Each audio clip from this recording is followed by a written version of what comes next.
آگے کے سوال یہ ہیں، اور اسکول کے اندر جو ہے نا وہ چوائس بھی ہوتی ہے، یہ والا سوال کر لو یا یہ والا کر لو۔ اللہ رب العزت نے سوال بتا دیے، چوائس کوئی نہیں ہے، یا صحیح جواب ہوگا یا غلط ہوگا۔ اب جس بندے کو پتا ہو کہ پیپر میں یہ آنا ہے، پھر بھی وہ 100 نمبر نہ لے سکے، بے وقوف تو ہے نا۔ اللہ نے بتا دیا قبر کے اندر یہ پوچھا جائے گا، ہم سب کو زبانی یاد ہوں گے، لیکن تیاری کرنی ہے، اور تیاری کیسے کرنی ہے وہ بھی ہمیں پتہ ہے، اور کر کون رہا ہے یہ بھی ہمیں پتہ ہے۔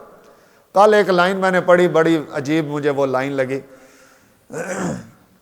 کسی دوست نے اسٹیٹس لگایا ہوا تھا کہ نظر بڑی کمزور ہوگی، اسٹیٹس انہوں نے لگایا ہوا تھا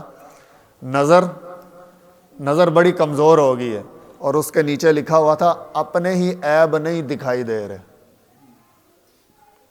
ہم سب کو اپنی غلطیاں نظر نہیں آ رہی، ہم سب کو اپنے گناہ اپنی خطائیں نظر نہیں آ رہی، دوسروں کے عیب تلاش کرنے میں ہم اپنا وقت صرف کر رہے ہیں، دوسروں کی غلطیاں نکالنے کے اندر ہم سارے جتے ہوئے، ساری کی ساری توانائی، ساری کی ساری سوچ اس بات میں لگا دے ہیں کہ وہ ٹھیک ہو جائے۔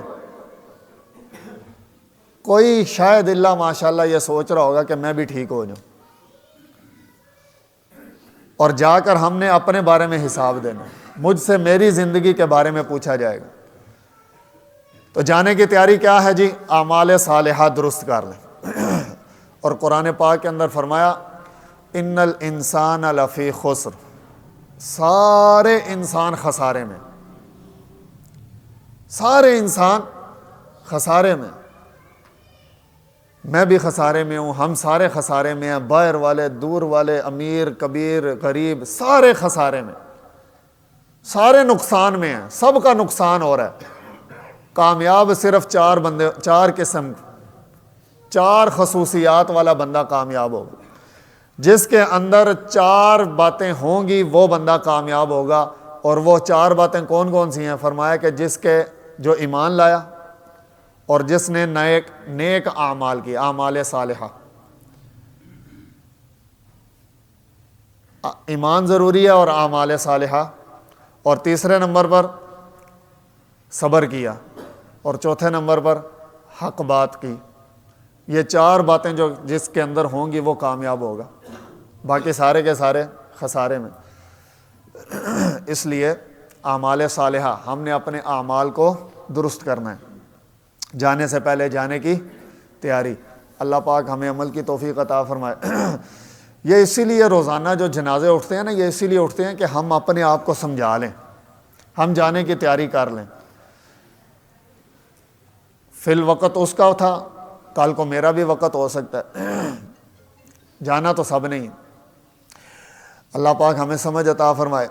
اللہ پاک جتنی گزر چکی ہے اس پر توبہ کرنے کی توفیق عطا فرمائے، آئندہ آنے کے لیے جو ہے وہ اللہ پاک ہمیں محنت کوشش کرنے کی توفیق عطا فرمائے۔ اچھا، اللہ پاک جو ہے نا وہ بڑے معاف کرنے والے ہیں۔ رسول اللہ صلی اللہ تعالیٰ علیہ وسلم کی ایک دعا ہے، آپ صلی اللہ تعالیٰ علیہ وسلم نے فرمایا اللہم انکا عفو تحب العفو فاعف عنا۔ اے اللہ تو معاف کرنے والا ہے، اے اللہ تو معاف کرنے والا ہے، معاف کرنے کو پسند کرتا ہے، اے اللہ ہم سب کو معاف کر دے۔ اب جب ہمیں پتہ چل گیا کہ میں غلط تھا تو پھر اللہ پاک سے معافی مانگ لینی چاہیے۔ اللہ پاک راضی ہو جاتے ہیں، جلدی راضی ہو جاتے ہیں۔ اللہ پاک کی رضا کے حوالے سے ایک دفعہ یہاں اسی مسجد میں پروفیسر صاحب آئے تھے، پروفیسر غلام حیدر صاحب، انہوں نے ایک واقعہ سنایا تھا قرآن پاک ہی کے حوالے سے، بڑا زبردست قسم کا واقعہ، ختم القرآن کے موقع پر میرا حل تشریف لائے۔ صحابی رسول ہیں وحشی رضی اللہ تعالیٰ عنہ، ان کے اسلام لانے کا واقعہ بڑا عجیب ہے۔ یہ معافی کی بات چل رہی تھی تو اچانک ذہن میں آ گیا، اللہ پاک سے معافی مانگ لینی چاہیے۔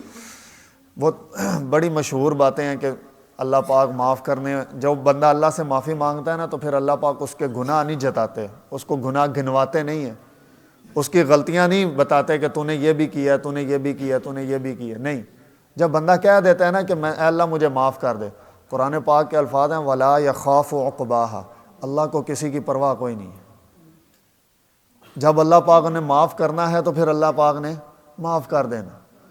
اور پھر صرف حدیث پاک کا مفہوم ہے کہ صرف معاف نہیں کرتے، اللہ پاک پھر سیئات کو حسنات سے بدل دیتے ہیں، اللہ پاک برائیوں کو نیکیوں سے بدل دیتے ہیں۔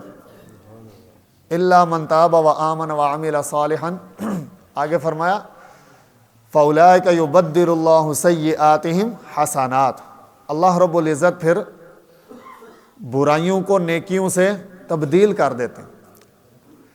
اللہ رب العزت تو ہمارے انتظار میں ہے، اور اللہ رب العزت کی جو مخلوقات ہیں ان مخلوقات میں سب سے عظیم مخلوق اللہ رب العزت نے حضرت انسان کو بنایا۔ اللہ رب العزت کے کارخانے کی سب سے بہترین پروڈکٹ حضرت انسان ہے۔ حضرت انسان کے لیے اللہ رب العزت نے قسمیں کھائی ہیں، والتین والزیتون وطور سینین وہذا البلد الامین، 4 قسمیں کھائیں، تین کی، زیتون کی، طور سینا کی اور مکہ مکرمہ محترم شہر کی۔ 4 قسمیں کھانے کے بعد فرمایا لقد خلقنا الانسان فی احسن تقویم، ہم نے انسان کو بہترین بنایا، ہم نے انسان کو اچھا بنایا، ہم نے انسان کو سب سے کارآمد، سب سے بہترین نمونہ ہے ہمارا انسان۔ اب جو کاروبار کرنے والے ہیں، جو کارخانوں والے ہیں، ان کو پتہ ہے کہ وہ جو ان کی بہترین پروڈکٹ ہوتی ہے وہ سب سے زیادہ نمایاں کر کے رکھتے ہیں، یہ ہماری فیکٹری کی سب سے بہترین پروڈکٹ ہے۔ حضرت انسان اللہ رب العزت کی مخلوقات میں سب سے بہترین مخلوق ہے۔ اللہ رب العزت انسان کو ناکام ہوتے ہوئے نہیں دیکھ سکتے، بلکہ یوں سمجھیں کہ اللہ رب العزت نے مجھے بنایا ہی کامیاب ہونے کے لیے۔ اب میں اپنے کرتوتوں کی وجہ سے، میں اپنے برے اعمال کی وجہ سے خود اپنے لیے ناکامی لکھ لوں تو پھر یہ میرے اپنے ہاتھوں کی کمائی۔ اللہ پاک قرآن پاک کے اندر فرما رہے ہیں ظہر الفساد فی البر والبحر بما کسبت ایدی الناس، چاہے وہ خشکی ہے، چاہے وہ تری ہے، چاہے سمندر ہے، چاہے زمین ہے، جتنی بلائیں پھیلی ہوئی ہیں وہ ساری حضرت انسان کے اپنے ہاتھوں کی کمائی۔ آج کل گھروں کے اندر سے یہ بھی آوازیں آتی ہیں، بہت سارے دوست یہ بھی گلہ شکوہ کر رہے ہوتے ہیں کسی نے بندش کروائی۔ وہ بندش کیا ہے؟ وہ ہماری اللہ سے دوری ہے۔ وہ بندش کیا ہے؟ وہ میری قرآن نہ پڑھنا، وہ میری بندش۔ ہم اپنے گھروں کو دیکھ لیں، ہمارے گھروں کے اندر جب ہمارے بڑے ہوا کرتے تھے تو فجر کے بعد قرآن پاک پڑھنے کی آوازیں آیا کرتی تھی۔